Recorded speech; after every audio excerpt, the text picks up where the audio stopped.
But this is the hero's journey. Any movie, any book has the hero's journey in it. And that is not gender specific, it's just the journey of the hero. And it starts with what? You've got to leave home where everything's comfortable. You really don't want to go. If you've ever been on the hero's journey, it's a lot better in a book than it is living it. And then you go out into the unknown.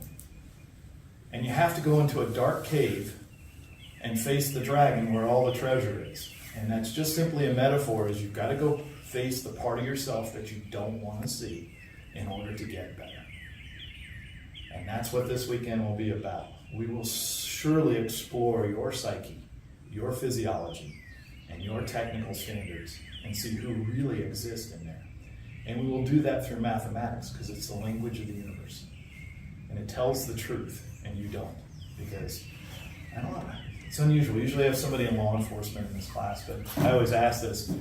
If you ask anybody in law enforcement how effective is eyewitness testimony, they'll tell you it's ineffective at best. It's mostly made up. Because your perception is not reality. It's merely a guess that your brain makes on two signals that come in upside down with big giant blank spots in the middle of them. And you look at it and you say, I think this is the way it is, so therefore that's what I see. It's an incredible thing we have. There is no more complicated instrument than the human brain. And we talk so little about it in shooting. So I'm not a shooting coach. I teach people, period. I've taught people to breakdance. I've taught people to do martial arts. I've taught people to be good leaders. I've taught people to shoot guns, rifles, pistols, revolvers. I've taught everything. Knives, sticks, doesn't really matter because it's all the same thing. At its core, I must teach the person, not the tool. Guns already know what to do. So there's your intro. I hope I've grabbed your attention. I hope you know what's ahead of you, the hero's journey. You will feel uncertain, and I want you to be uncertain. Why? Because that's where creativity thrives. If you're certain, you're living in the world of absolutes. And if you live in the world of absolutes, there's only two choices. And that's how most people like to live. They don't want freedom, they just want two choices.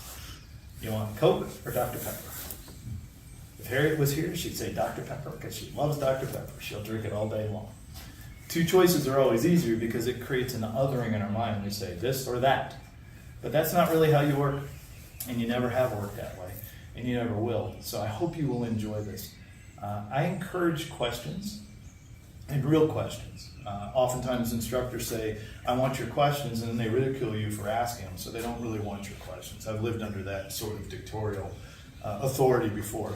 I will encourage your questions, but I will tell you this, that there are questions that are simply not very good, and they are defined by this. A question just to show everybody what you know. We all know this person. They're very smart, and they'd like to show their own information in the class, so they'll ask kind of an adversarial question so that they can show their knowledge. A question that stalls. I've asked you to get ready. I've told you to be ready, but you would like more information because you're not ready. It is a stalling type question. We hear it quite frequently. I'll repeat everything I do 3 times so that you'll have a good chance. Pay attention or don't. And when it's time to go, if you're not ready, I'll dismiss you from the line. Right? And then the final part of the question is, you want me to convince you of you. And I can't do that. I just don't know you that well. But you can. And you can ask yourself those. All good learning comes from questions.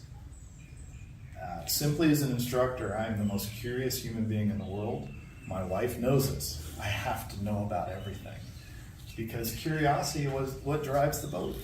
Curiosity is what gets me up to practice every day. You guys think I just like to practice and I enjoy it somehow. That's not true. I like to explore. I like to speculate. I am an experimenter at heart. The ships have all sailed. All the land's been discovered. So what's left? What's inside of us? And that's what this class is about. How do we do that? How do we become better? So I encourage your questions and know that they will probably be greeted with what? More questions. We are evolving right now. Something happened in martial arts that was beautiful. A group of people got incomplete instruction and decided the best way to figure out how to fight better was to fight each other endlessly until they got better at it. Then they decided they're better than everybody else in the world, and they challenged everybody, and dang, if they weren't better than everybody in the whole world, and it changed the whole world, and it created a thing called the UFC. And we stopped arguing about fist position and how blocks work and how kicks work and whether ground fighting is better than striking, and we realized it's all important. And then we realized that the style didn't matter, but the athlete did. And that's what I want you to realize in this class, that you matter, the style doesn't matter, and frankly, you're not going to hear me talk about it a lot. We may make a technical correction because something's lacking, but mostly, how many of you know how to press a trigger? How many of you know how to grip a gun? How many of you know how to see the sights? Let me ask you the real question. Why aren't you getting better? If you have all the technique, what is getting in the way of you performing at a high level? The way you make decisions and the way you handle stress. There's nothing else left. It's not a technical issue. But it's so much easier as an instructor to say, stop slapping the trigger, grip the gun harder and see the sights. But if that worked, we'd all be great shooters. And it doesn't. Because people are more complex than those absolutes. So let's work through this and let's see what you can do.